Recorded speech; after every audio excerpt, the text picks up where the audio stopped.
સુરતના ડભોલી ફાયર સ્ટેશનમાં ફરજ બજાવતા કર્મચારી કિશોરસિંહ પઢિયારે અગમ્ય કારણોસર આપઘાત કરી લેતા ચકચાર મચી ગઈ હતી। ફાયરના અધિકારી દ્વારા પોલીસને માહિતી આપવામાં આવતા પોલીસે લાશનો કબજો મેળવી આગળની કાર્યવાહી હાથ ધરી હતી। ડભોલી ફાયર સ્ટેશનમાં ફરજ બજાવતા કર્મચારી કિશોરસિંહ પઢિયારે અગમ્ય કારણસર આપઘાત કરી લેતા ચકચાર મચી જવા પામી હતી।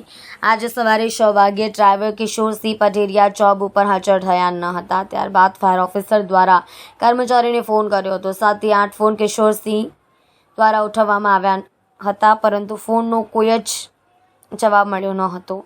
ત્યારબાદ ફાયરના કર્મચારીઓ કિશોરસિંહના ઘરે ગયા, જ્યાં બારીમાંથી કિશોરસિંહ ગળે ફાંસો ખાધેલી હાલતમાં દેખાઈ આવ્યા હતા। ત્યારબાદ ફાયરના કર્મચારી દ્વારા પોલીસને માહિતી આપવામાં આવી હતી। પોલીસે આ કર્મચારીના મૃતદેહને પીએમ અર્થી હોસ્પિટલમાં મોકલી આગળની કાર્યવાહી હાથ ધરી હતી। મારું નામ Printesh Patel, Dabholi fire station sub fire officer, station in charge.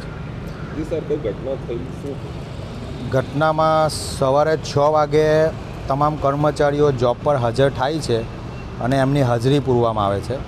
હાજરી પૂરતા ડ્રાઈવર કિશોરસિંહ પઢિરિયા જોબ પર ફરજ પર હાજર ના થયેલ, એટલે હાજર અધિકારી અને પેરા ડ્યુટી પરના કર્મચારીએ ફોન કરેલ। 8 થી 10 ફોન કરીને એમણે ફોન ના ઉચકા એટલે કર્મચારી 6:30 વાગ્યાની આસપાસ સવારે એમના ઘરે તપાસ કરવા માટે મોકલેલ। 6:30 તપાસ કરતાં દરવાજા અંદરથી બંધ હતા, કોઈએ દરવાજા ખોલેલ નથી અને દરવાજા ઠોકીને ટ્રાય કરી પર કોઈ અંદરથી રિસ્પોન્સ ન મળતા વોશરૂમની ફોલ્ડિંગ બારીના કાચને ખોલીને કર્મચારી માર્શલને અંદર પ્રવેશ કરાવતા સદર કર્મચારી નામે કિશોરસિંહ પઢિરિયા સાડીને પંખા જોડે બાંધીને ફાંસો ખાધેલી હાલતમાં જોવા મળેલ। ત્યારબાદ પોલીસ કંટ્રોલને, ફાયર કંટ્રોલને, લાગત અધિકારીશ્રીઓને જાણ કરવામાં આવેલ। 108ની ટીમને બોલાવેલ। 108ની ટીમના હાજર કર્મચારીઓએ એમને મૃત જાહેર કરેલ।